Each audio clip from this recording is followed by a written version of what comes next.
রাজধানীর সংঘাত অশান্তির ঢেউ যেন থামছেই না।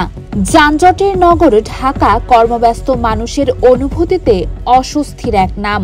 সম্প্রতি এর সঙ্গে যুক্ত হয়েছে সংঘাত, সহিংসতা ও নিরাপত্তাহীনতার ফিরিস্তি। কখন কোথায় কি ঘটবে তা জানা নেই কারো। ছোটখাটো ঘটনা নিয়ে তৈরি হচ্ছে সংঘাত কিংবা সহিংসতা। দাবি আদায়ের মতো স্বাভাবিক বিষয় হয়ে উঠছে সহিংস। কোনোভাবেই অস্বাভাবিক এসব ঘটনার লাগাম টেনে ধরা যাচ্ছে না। ৫ আগস্টের পর যেন স্থায়ীভাবে স্বাভাবিক অবস্থায় ফিরতে পারছে না ঢাকা। যে কোনো ইস্যু নিয়েই হচ্ছে আন্দোলন।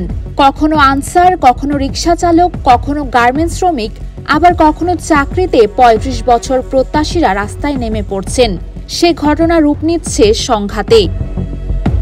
ঢাকা ও সিটি কলেজের শিক্ষার্থীদের মধ্যে দফায় দফায় ধাওয়া পাল্টা ধাওয়ার ঘটনার রেশ কাটতে না কাটতেই মাহবুবুর রহমান মোল্লা কলেজকে ঘিরে রণক্ষেত্র তৈরি হয়েছে যাত্রাবাড়ির শনিরাখড়া এলাকা। এসব কর্মকাণ্ড নিয়ন্ত্রণে আনতে আইনশৃঙ্খলা বাহিনীকেও বেশ বেগ পেতে হচ্ছে।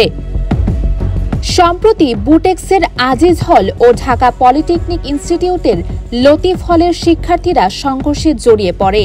এতে পুরো এলাকা রণক্ষেত্রে পরিণত হয়, ছড়িয়ে পড়ে আতঙ্ক। অক্টোবরে এক ঘটনাকে কেন্দ্র করে ঢাকা কলেজ ও ধানমন্ডি আইডিয়াল কলেজের শিক্ষার্থীদের মধ্যে সংঘর্ষের ঘটনা ঘটেছিল। এই ঘটনার নেপথ্যেও ছিল আইডিয়ালের এক মেয়ে শিক্ষার্থীকে হেনস্থার বিষয়। এতে আইডিয়াল কলেজের শিক্ষার্থীরা ঢাকা কলেজের ক্যাম্পাসে হামলা চালায়। পরবর্তীতে ঢাকা কলেজের শিক্ষার্থীরা আইডিয়াল কলেজে পাল্টা হামলা করে প্রতিষ্ঠানের সাইনবোর্ড খুলে নিয়ে যায়।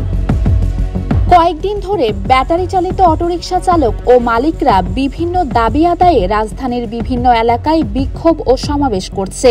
এ সময় আইনশৃঙ্খলা বাহিনীর সঙ্গে সংঘর্ষে জড়িয়ে পড়ে তারা। পরে পুলিশ প্রশাসনের আশ্বাসে গণঅবস্থান কর্মসূচি স্থগিত করে ব্যাটারি চালিত অটোরিকশা, ভ্যান ও ইজি বাইক শ্রমিক ইউনিয়ন।